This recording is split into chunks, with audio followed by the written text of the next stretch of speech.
নমস্কাৰ বন্ধু বান্ধৱীসকল, মোৰ চেনেলৰ নতুন এটা ভিডিঅ'লৈ আপোনালোকক আটাইকে স্বাগতম জনাইছো। আৰু দেখিছেনে কেইবাদিনৰ মূৰত একদম চাদৰ মেখেলা পিন্ধি পেলাই ভিডিঅ' বনাইছো নহয় নে? গতিকে যিয়ে নহওক চাদৰ মেখেলা পিন্ধিলে ভালেই লাগে, কিন্তু কি হয় জানেনে, সময় সাপেক্ষে মানে পিন্ধিবলৈ একেবাৰে মানে লৰালৰি হৈ যায় যে, সেইকাৰণে। আৰু এতিয়া যেন তেন মানে জধলা মধলাকৈ পিন্ধিছোঁ আৰু ইমানো মানে পিন্ধিব নাজানো, তথাপিও পিন্ধি লৈছোঁ। এখন বিশেষ আমাৰ মিটিং আছে। মিটিং মানে কি আৰু যোগদান কাৰ্যসূচী আছে, আৰু তাতে আমাৰ খানাটো হ'ব। আৰু খবৰ দিছে যে 3টা বজাত সেইখিনি পাবগৈ লাগিব, আৰু এতিয়া বাজিলে 2টা। গতিকে মই ভাবিছোঁ বোলো ভিডিঅ'টো আৰম্ভ কৰি লওঁ। আৰু এগৰাকী বিশেষ মহিলা তেওঁক লগ কৰিবলৈ ওলাইছোঁ। ইতিমধ্যে তেওঁ চৰ্চিত হৈছে অগ্নিকন্যা বুলি। ইতিমধ্যে চাগে আপোনালোকে গমেই পাই গৈছে নহয় জানো, মোৰ থাম্বনেইলটো দেখি পেলাই। গতিকে তেওঁৱেই জ্ঞানশ্ৰী বৰা, তেওঁৱেই আজি ৰাইজৰ দলত যোগদান কৰিব আমাৰ 6 মাইলত থকা লিলি হোটেলত। গতিকে তালৈকে যাবলৈ ওলাইছোঁ, আৰু এতিয়া গৈ থাকোঁ। আপোনালোকেও দেখিব কিমান কি দেখাব পাৰোঁ আপোনালোকক সেইখিনিয়ে। আৰু কিছুমান নিয়ম কানুনো আছে, তাত ঘপককৈ ভিডিঅ' বনাব নোৱাৰি নহয়নে?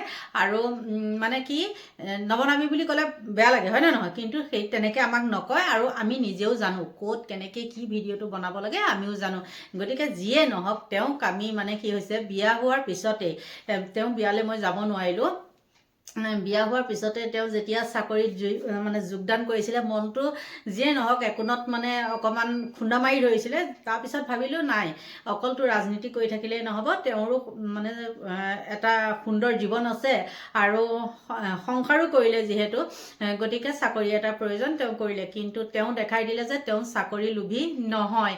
আৰু ইতিমধ্যে আৰু এজন আছিলে আনন্দ মিশ্ৰ, তিৱাৰীহে আহি গৈছিলে দেই এজনটো, আৰু তিৱাৰী কথাটো বাদ দিয়ক। আনন্দ মিশ্ৰ, তেওঁ দেখিছিলেনে ইমান সুন্দৰ এটা চাকৰি এৰি পেলাই তেওঁ ৰাজনীতিলৈ ঢাপলি মেলিলে।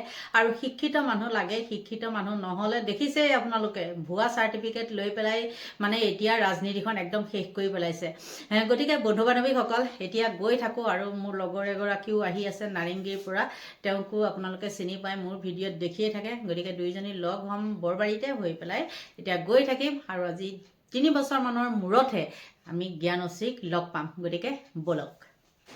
ফাইনেলি আমি দুইজনী লগ হৈ গ'লোঁ। হোৱাৰ পিছত এতিয়া আহি পালোঁ আমি 6 মাইল। 6 মাইলত যিহেতু আছে আমাৰ মানে যোগদান কাৰ্যসূচী হেৰিত লিলি হোটেলত। আৰু এয়া চাওক, ইফালে গাড়ীৰ জাম, আৰু আমি ফুটপাথে আহি আছোঁ খোজকাঢ়ি কাঢ়ি। এইগৰাকী কথাকে কৈছিলোঁ, আপোনালোকে মোৰ ভিডিঅ'ত দেখি থাকে বুলি। গতিকে এতিয়া গৈ থাকোঁ ভিতৰলৈ। মানুহ আছে, লাজো লাগে, তথাপিও আৰু চেষ্টা কৰিম দেই। এইফালে ফুটপাথে আহি আছোঁ আমি লিলি হোটেললৈ বুলি। এয়া চাওক, অকণমান আগতে এইখিনিতে ইমানেই যাম, আৰু এতিয়া একদম ৰাস্তা ফ্ৰী। আহি পাই গ'লোঁ এইফালে লিলি হোটেল।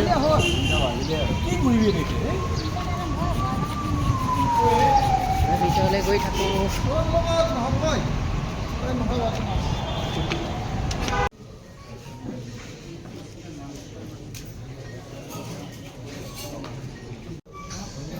আজি আমাৰ দিনটো অতি গুৰুত্বপূৰ্ণ ঐতিহাসিক দিন। আজি আমাৰ দললৈ এগৰাকী প্ৰখ্যাত অধ্যাপিকা জ্ঞানশ্ৰী বৰা আমাৰ দললৈ আহিব। গোৱালপাৰা মহাবিদ্যালয়ৰ ৰসায়ন বিজ্ঞান বিভাগৰ অধ্যাপিকা, সহকাৰী অধ্যাপিকা জ্ঞানশ্ৰী বৰা অসমৰ এটা চিনাকি নাম। জ্ঞানশ্ৰী বৰা আমাৰ আন্দোলনৰ সময়ৰ পৰাই অসমৰ প্ৰতিটো জাতীয় বিষয়ত মাত মাতি উঠা এগৰাকী অত্যন্ত সচেতন মহিলা। আমি আজি জ্ঞানশ্ৰী বৰাক আমাৰ দললৈ আদৰণি জনাবৰ কাৰণে, আমাৰ দলত যোগদান কৰাবৰ কাৰণে আজিৰ এই সভা আয়োজন কৰিছোঁ। খন্তেক সময়ৰ পাছতে আমাৰ সকলোৰে মৰমৰ, সকলোৰে চেনেহৰ, আৰু সমগ্ৰ অসমবাসীৰ এই সময়ৰ উৎসুকতাৰ কেন্দ্ৰ জ্ঞানশ্ৰী বৰাই আমাৰ দলত যোগদান কৰিব। মই সকলো ৰাইজক ইয়াত উপস্থিত থকা সকলো ৰাইজক প্ৰথমতে জ্ঞানশ্ৰী বৰাৰ প্ৰতি সমৰ্থন জনাই এটি হাত তালি বজাবৰ কাৰণে অনুৰোধ কৰিছোঁ। এয়া জ্ঞানশ্ৰী আহি আমাৰ মাজত উপস্থিত হৈছেহি। মই সকলোকে এবাৰ থিয় হ'বৰ কাৰণে অনুৰোধ কৰিছোঁ। সকলোকে থিয় হ'বৰ কাৰণে অনুৰোধ কৰিছোঁ আৰু সকলোকে এটি হাত তালিৰে তেখেতক অভিবাদন জনাবৰ কাৰণে অনুৰোধ জনাইছোঁ।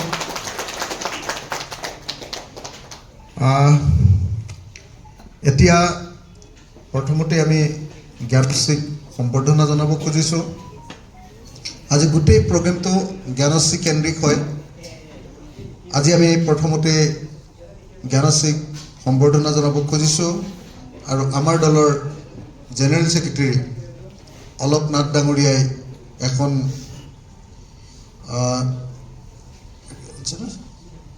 এখন চেলেঙেৰে জ্ঞানশ্ৰীক আদৰণি জনাব। মই অলক নাথ ডাঙৰীয়াক জ্ঞানশ্ৰীক আদৰণি জনাবৰ কাৰণে অনুৰোধ জনাইছোঁ।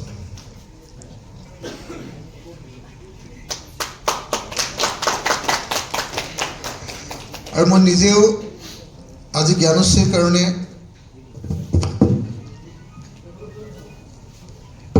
এখন সাঁচতীয়া গামোচা লৈ আহিছোঁ। সম্পূৰ্ণ মুগাৰ সূতাৰে বোৱা আমাৰ অসমীয়া গামোচা। জ্ঞানশ্ৰীয়ে এনেকুৱা এটা ডাঙৰ কাম কৰিছে, এনেকুৱা এটা ডাঙৰ সিদ্ধান্ত লৈছে যে জ্ঞানশ্ৰীক আমি সকলো অসমীয়া মানুহে সন্মান কৰা দৰকাৰ।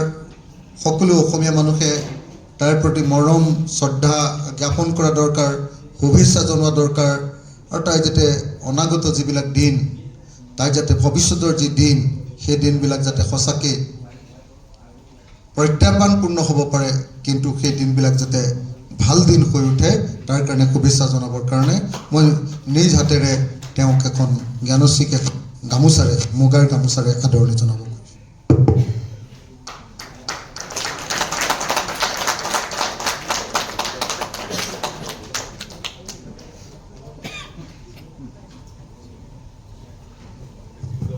ঠিক আছে। আজি আমাৰ দললৈ আৰু কেইবাজনো মানুহ যোগদান কৰিবলৈ আহিছে। বিশেষভাৱে আমাৰ দললৈ আহিছে আজি doctor Abdul Wahid, MBBS doctor হয়। তেখেত আমাৰ হোজাই জিলাৰ বিন্নাকান্দি সমষ্টিৰ। মই ডক্টৰ আব্দুল ৱাহিদক আগফালে আসন গ্ৰহণ কৰিবৰ কাৰণে অনুৰোধ জনাইছোঁ।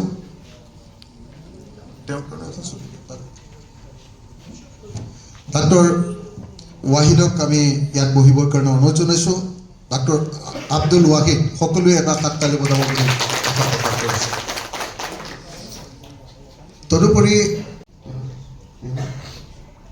কংগ্ৰেছ দলৰ কালচাৰেল কো ইনচাৰ্জ ৰাজ দত্ত, ডিষ্ট্ৰিক্ট কামৰূপ। মই ৰাজ দত্তক আগফালে আহি বহিবৰ কাৰণে অনুৰোধ কৰিছোঁ। অকণমান চকী কেইখনমান আগফালে লগাই দিব। ৰাজ দত্ত অকণ আগফালে এডোখৰত লগাই দিব চকী কেইখনমান। মই অনুৰোধ জনাইছোঁ ধ্ৰুৱজ্যোতি কলিতাক, ধ্ৰুৱজ্যোতি কলিতাক মই আসন গ্ৰহণ কৰিব অনুৰোধ জনাইছোঁ। ধ্ৰুৱজ্যোতি কলিতা আছুৰ কোন আঞ্চলিকৰ প্ৰেচিডেণ্ট? বাক্সা আঞ্চলিকৰ প্ৰেচিডেণ্ট ধ্ৰুৱজ্যোতি কলিতা বা ধ্ৰুৱজ্যোতি কলিতাক আদৰণি জনাবলৈ অনুৰোধ জনাইছোঁ। বিপ্লৱ দাস, তেওঁ বিজেপিৰ কামৰূপ মহানগৰৰ এখন সক্ৰিয় সদস্য। বিপ্লৱ দাসক মই তেওঁক ইয়াত আসন গ্ৰহণ কৰিবলৈ অনুৰোধ জনাইছোঁ। নৰেন গগৈ,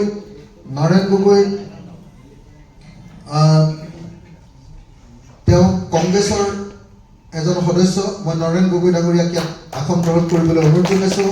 ভাস্কৰজ্যোতি ৰয়, তেওঁ আপৰ মেম্বাৰ, তেওঁক মই আসন গ্ৰহণ কৰিবৰ কাৰণে অনুৰোধ জনাইছোঁ। চলি থাকিব আৰু আজি জ্ঞানশ্ৰী বৰা ডাঙৰীয়ানী যোগদানে আমি আশা কৰিছোঁ যুৱ প্ৰজন্মক, বিশেষকৈ আমাৰ ৰাইজৰ দলৰ হওক বা অসমৰ ৰাজনৈতিক ক্ষেত্ৰখনত অনীহা প্ৰকাশ কৰা যিবোৰ ঘটনা চলি আছে, যি ধৰণৰ বাতাবৰণ, এটা কলুষিত বাতাবৰণ সৃষ্টি হৈছে, তাৰ বিপৰীতে যুৱ চামক অনুপ্ৰাণিত কৰিব আৰু আমি আশা কৰিছোঁ আৰু সকলোকে আজি যোগদান কৰিবলৈ সকলোকে স্বাগতম জনাইছোঁ। ধন্যবাদ। আৰু দুজনমান সদস্যই আমাৰ ইয়াত যোগদান কৰিব খুজিছে। গুৱাহাটী হাইকোৰ্টৰ অধিবক্তা তথা আমাৰ ছাত্ৰ মুক্তি সংগ্ৰাম সমিতিৰ গোটেই অসমৰ ৰাজ্যিক সমিতিৰ আপোনাৰ ৱৰ্কিং প্ৰেচিডেণ্ট কাৰ্যবাহী সভাপতি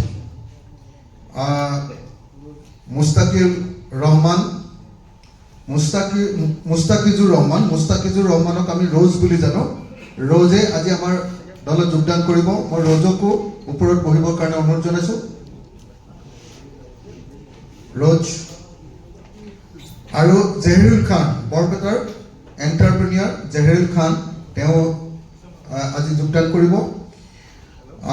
আজি মূলতঃ আমি জ্ঞানশ্ৰী বৰাক যোগদান কৰিবৰ কাৰণে এই সভাখন আয়োজন কৰিছোঁ। এতিয়া জ্ঞানশ্ৰী বৰাৰ লগতে আজি কেইবাজনো ইম্পৰ্টেণ্ট মানুহে আমাৰ দলত যোগদান কৰিবলৈ গুচি আহিছে। তাৰ ভিতৰত ডাক্তৰ আব্দুল ৱাহিদ, তেখেত নিজে এজন MBBS ডাক্তৰ। তেখেতে আমাৰ দলত যোগদান কৰিবলৈ অহাটো আমাৰ কাৰণে গৌৰৱৰ বিষয়। লগতে আমাৰ ৰোজ, তেওঁ ছাত্ৰ মুক্তি সংগ্ৰাম সমিতি এৰি ভৱিষ্যতৰ ৰাজনীতিৰ পথাৰত আজিৰ পৰা ভৰি দিছে। তেওঁকো মই আদৰণি জনাইছোঁ। আৰু এতিয়া আনুষ্ঠানিকভাৱে আমাৰ যোগদান কাৰ্যসূচী আৰম্ভ কৰিব খুজিছোঁ। মই এখন গলবস্ত্ৰৰে আমাৰ সকলোৰে মৰমৰ জ্ঞানশ্ৰীক এতিয়া দলৰ হৈ মই সভাপতি হিচাপে জ্ঞানশ্ৰীক আজি দললৈ আদৰণি জনাব খুজিছোঁ। আৰু আশা কৰিছোঁ জ্ঞানশ্ৰী এনেও আমাৰ দলৰ আচলতে সদস্যই হয়। পূৰ্বতে আমাৰ দলৰ তেওঁ নেতৃত্ব বহন কৰিছিলে। এতিয়া পুনৰ তেওঁ আমাৰ মাজলৈ আহি পাইছেহি। গতিকে আজি মই ৰাইজৰ দলৰ সভাপতি হিচাপে জ্ঞানশ্ৰীক আজি আমাৰ দললৈ আদৰণি জনাইছোঁ। আপোনালোকক সকলোকে থিয় হৈ জ্ঞানশ্ৰীক অভিবাদন জনাবৰ কাৰণে মই অনুৰোধ জনাইছোঁ।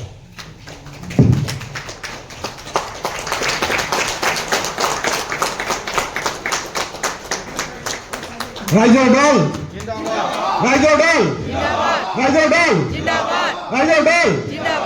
ডক্টৰ জ্ঞানশ্ৰী বৰা, অখিল গগৈ, ডক্টৰ জ্ঞানশ্ৰী বৰা, অখিল গগৈ, ৰাইজৰ দল, জয় অসম। এতিয়া ডক্টৰ আব্দুল ৱাহিদক যোগদান কৰাব আমাৰ দলৰ জ্যেষ্ঠ উপসভাপতি বৰ্মন দাদাই। বৰ্মন দাক মই তেখেতক যোগদান কৰাবৰ কাৰণে অনুৰোধ জনাইছোঁ। এতিয়া আমাৰ ৰোজক যোগদান কৰাব আমাৰ দলৰ সাধাৰণ সম্পাদক অলক নাথ ডাঙৰীয়াই। মই অলক নাথ ডাঙৰীয়াক ৰোজক যোগদান কৰাবৰ কাৰণে অনুৰোধ জনাইছোঁ। আমাৰ দলৰ কাৰ্যকৰী সভাপতি গোবিন্দ চেতিয়া ফুকনে আন আটাইকেইজন সদস্যক আমাৰ নামকেইটা মই গাই দিব খুজিছিলোঁ এবাৰ লিষ্টখন। আটাইকেইজনকে মই নামকেইটা গাই দিছোঁ। ৰাজ দত্ত, যি কালচাৰেল কো ইনচাৰ্জ আছিলে কংগ্ৰেছ দলৰ কামৰূপৰ। ধ্ৰুৱজ্যোতি কলিতা, আছুৰ বাক্সাৰ আঞ্চলিকৰ প্ৰেচিডেণ্ট আছিলে। বিপ্লৱ দাস, বিজেপিৰ মেম্বাৰ। নৰেন গগৈ, কংগ্ৰেছৰ। ভাস্কৰজ্যোতি ৰয়, অৰুণ বসুমতাৰী, সকলোকে মই এই মুহূৰ্তত মইনুদ্দিন মুন্না, জেহেৰুল খান আৰু তেওঁলোকক মই ইয়াতে যোগদান কৰাবৰ কাৰণে গোবিন্দ চেতিয়া ফুকনক আগবাঢ়ি যাবলৈ অনুৰোধ কৰিছোঁ।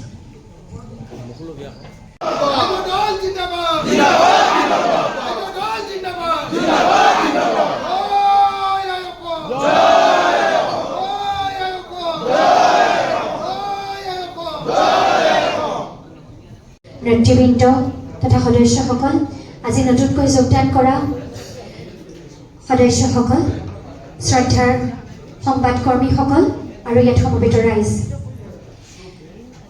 ঘৰৰ ছোৱালী ঘৰলৈ ঘূৰি অহাৰ দৰে হৈছে।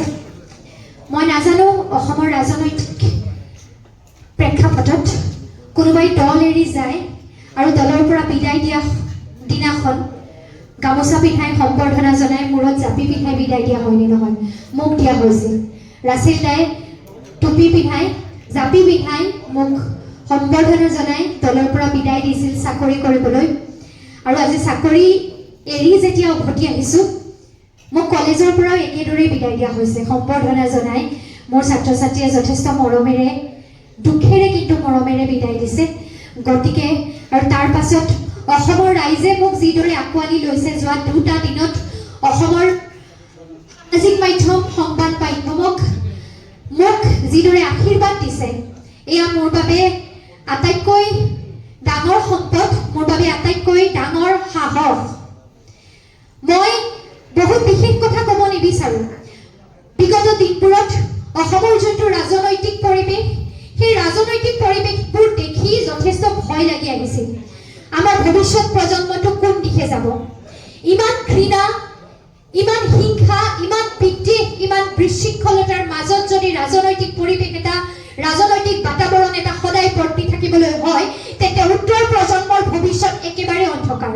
আমি প্ৰগতিৰ কথা আমি উন্নতিৰ কথা আমি আগবাঢ়ি যোৱাৰ কথাবোৰ পাতিব এনে পৰিৱেশত নোৱাৰো কেৱল কাজিয়া পেচাল হিংসা হত্যাৰ মাজত উন্নয়নৰ কথা ভাল পোৱাৰ কথা পতাটো সম্ভৱ হৈ নাথাকে এনে এটা পৰিৱেশ সলনি কৰিব লাগিব এনে এটা পৰিৱেশ সলনি কৰিবলৈ কোনোবা ওলাই আহিব লাগিব আৰু সেইবাবে মই ওলাই আহিছো মোৰ এই যাত্ৰা কঠিন মই জানো এই যাত্ৰা সহজ নহয় কাৰণ সকলোৱে যেতিয়া সুবিধাবাদৰ পক্ষত স্থান লয় সকলোৱে যেতিয়া স্থিতাৱস্থাৰ পক্ষত স্থান লয় শাসকৰ লগত খোজ মিলাই চলে তেনে এটা অৱস্থাত এনে কণ্টকাকীৰ্ণ পথ লৈ যাবলৈ নিশ্চয় দূৰলৈ যাব লাগিব নিশ্চয় কষ্টৰে যাব লাগিব কিন্তু মই যাম সেই দূৰ সেই কষ্ট সেই বাধা বিঘিনি অতিক্ৰম কৰি মই এই সুবিধাবাদৰ বিপৰীতে আস্থাৰ ৰাজনীতিৰ খোজখনত পথাৰখনত খোজ দিব বিচাৰিছো ঘৃণা বিদ্বেষ হিংসা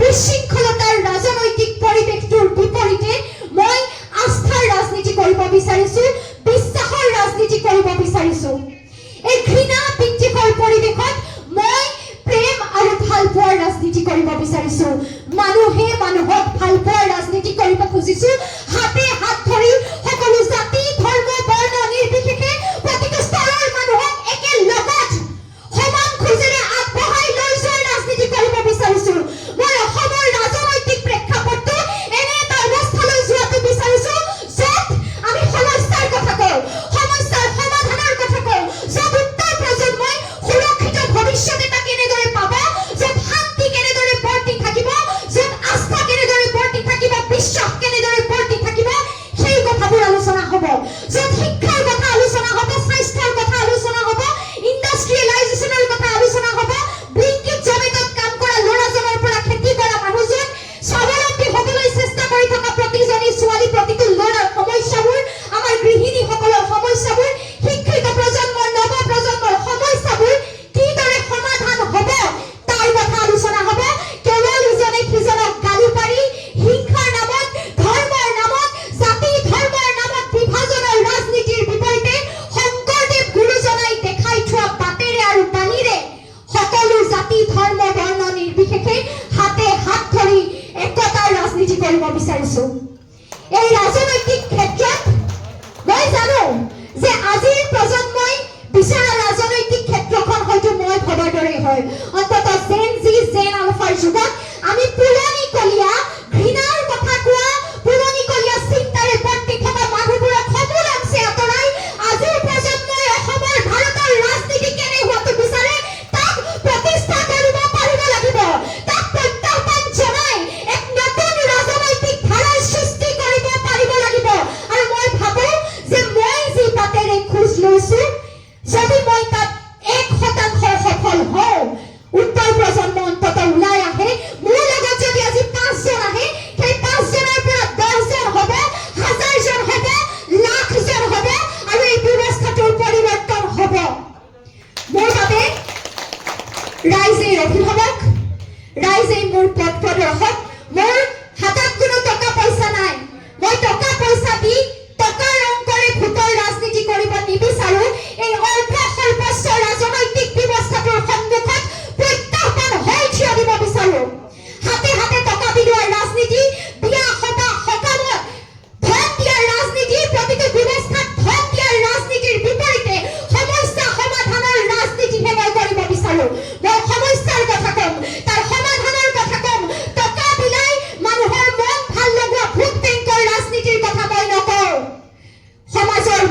ভুগি থকা সমস্যাবোৰ সমাধানৰ প্ৰকৃত পথ কিদৰে ওলাব মই সেয়া কথা ক'ম। আৰু মই বিচাৰো মোৰ দৰে শিক্ষিত প্ৰতিজন মানুহে তেনে এক ৰাজনৈতিক বাতাবৰণ সৃষ্টি কৰক। নিৰ্বাচনৰ আগত হাতে হাতে কেইটকামান গুজি টুপি মানুহক কিনিব পাৰি বুলি ভবা মানুহবোৰৰ সন্মুখত এটা প্ৰত্যাহ্বান থাকক। আৰু অসমীয়া জাতিয়ে কওক যে অসমীয়া জাতি কেৱল নিৰ্বাচনৰ আগত টকাত বিক্ৰী হোৱা জাতি নহয়। অসমীয়া জাতিয়ে নিজৰ বিবেকেৰে ৰাজনৈতিক পৰিৱেশ সলনি কৰিব। অসমীয়া জাতিয়ে সেইসকল মানুহক স্থান দিব যিসকল মানুহে সমস্যাবোৰৰ কথা কয়, জাতিৰ অধিকাৰৰ কথা কয়, ৰাষ্ট্ৰৰ চকুত চকু থৈ জাতিৰ অধিকাৰবোৰ আজৰি আনিব লাগিব বিধানসভাত, লোকসভাত। সেই অধিকাৰবোৰ আজৰি আনিব খোজা যিসকল ৰাজনৈতিক নেতা, সেইসকল ৰাজনৈতিক নেতাক জাতিয়ে স্থান দিব, জাতিয়ে মান দিব, এয়া মোৰ বিশ্বাস। গতিকে ৰাষ্ট্ৰৰ চকুত চকু থৈ মেৰুদণ্ড বনাই হীনদণ্ড কৰি অসমীয়া জাতিৰ অধিকাৰবোৰ, আমাৰ সম্পদৰ অধিকাৰ, ভূমিৰ অধিকাৰ, খিলঞ্জীয়াৰ সুৰক্ষা, জনগোষ্ঠীৰ অধিকাৰ, জনজাতিৰ অধিকাৰবোৰ আমি আজৰি আনিব পাৰিব লাগিব। কোনোবা নাগপুৰৰ হাতৰ আঙুলিৰ ঠাইত নাছিলে, কোনোবাই কেইখনমান আসন দিব নিজৰ গাদীৰ সুৰক্ষিত কৰিব খোজা নেতাসকলৰ বিপৰীতে প্ৰত্যাহ্বান হৈ উঠিব খোজা এটা প্ৰজন্ম ওলাই আহিব লাগিব যি সাহসেৰে দিল্লীত ক'ব যে নহ'ব। অসমীয়া জাতিয়ে হীনতা কৰি কাৰোবাৰ আঙুলিৰ ঠাইত নাচি গাদী সুৰক্ষা হোৱা স্বাৰ্থলোভী সুবিধাবাদী নেতাৰ ওচৰত নিজক বিক্ৰী হ'বলৈ নিদিয়ে। অসমীয়া জাতিয়ে বিষ্ণুৰাভাই দেখুওৱা পথেৰে, জ্যোতিপ্ৰসাদে দেখুওৱা পথেৰে আগবাঢ়ি যাব। জুবিন দাই কোৱা বাটেৰে আমি খোজ ল'ম। অসমীয়া জাতিয়ে যিদৰে সেইসকল মানুহক মৰম দিলে, মই ভাবো যে অনাগত দিনত জাতিৰ বাবে সৰ্বস্ব ত্যাগ কৰি উজাৰি দি কষ্ট কৰিব খোজা মানুহক মৰম দিব। গতিকে মোৰ ক'বলগীয়া এইখিনিয়ে। অনাগত দিনত মই মোৰ ৰাজনৈতিক ক্ষেত্ৰখনত কোনবোৰ সপোন আছে এয়া নিশ্চয়কৈ ক'ম। দলে মোক যি দায়িত্ব দিয়ে সেই দায়িত্ব পালন কৰিবলৈ মই চেষ্টা কৰিম। আৰু পুনৰ ক'ম যে ঘৃণা, বিদ্বেষ, আস্থাহীনতাৰ এই ৰাজনৈতিক পৰিৱেশত মই জ্ঞানশ্ৰী বৰাই অসমৰ অগ্নিকন্যা হৈ ভাল পোৱাৰ ৰাজনীতি কৰিব খুজিছো, বিশ্বাসৰ ৰাজনীতি কৰিব খুজিছো, আস্থাৰ ৰাজনীতি কৰিব খুজিছো, হাতে হাত ধৰি প্ৰতিজন মানুহক আগুৱাই লৈ যোৱাৰ ৰাজনীতি কৰিব খুজিছো।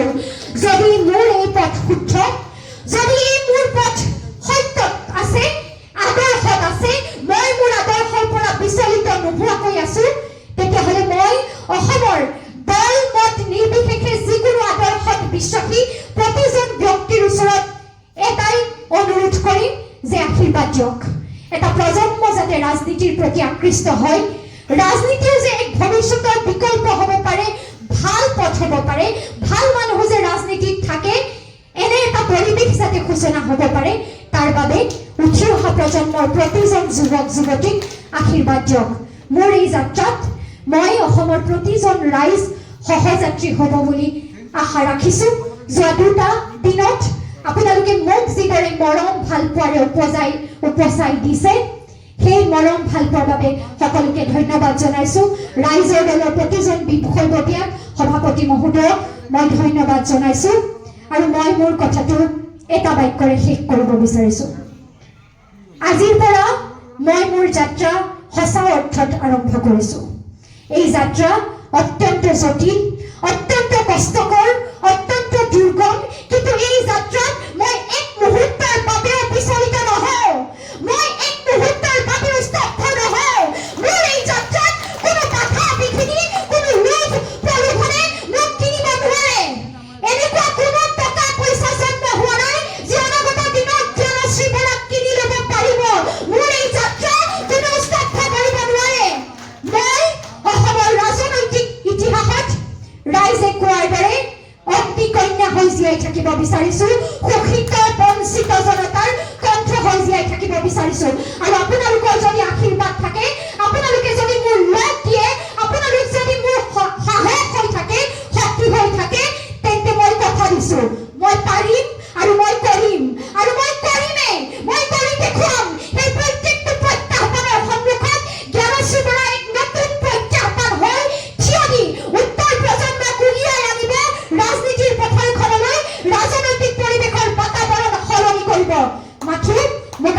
দিব ধন্যবাদ জয় আই অসম জিন্দাবাদ ৰাইজৰ দল জিন্দাবাদ ৰাইজৰ দল জিন্দাবাদ জয় আই অসম জয় আই অসম জয় আই অসম এতিয়া আমাৰ খাদ্য খোৱা সময় এতিয়া খাদ্য খোৱা সময় এতিয়া চাই লওক পিঠিৰাজকো দিওঁ দেই পিঠিৰাজে চাই আছে কি আইটেম আছে কি চাই আছে দেখাই দিছোঁ মই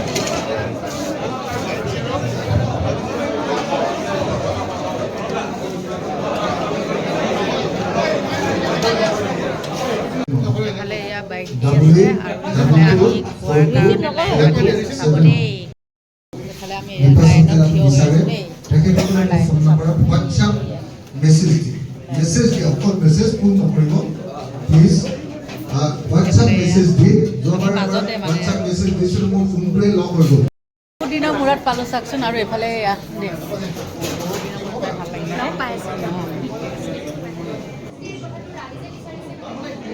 ইফালে আকৌ আছে আমাৰ বছে বাইক দি এফালে আছে লেকচাৰ দি এয়া পিংকিয়ে আমাৰ খাই কৰি লেকচাৰ দি আছে মুখত খোপা দি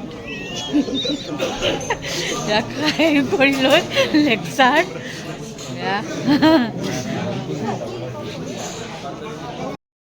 ইতিমধ্যে আমাৰ যোগদান কাৰ্যসূচী শেষ হ'ল আৰু কথা বতৰা পাতি শেষ হ'ল সকলোৰে লগত মানে এনেকুৱা অনুষ্ঠান হ'লেহে আমাৰ মানে হেৰি হয় লগ পোৱাপুৰি হয় গতিকে সকলোকে লগ পাই ভালো লাগিলে ৰ'বা গৈছোঁ আৰু আজিয়ে প্ৰথম আহিছিলোঁ দেই লিলি হোটেলত আৰু এতিয়া গৈ থাকোঁ বাই বাই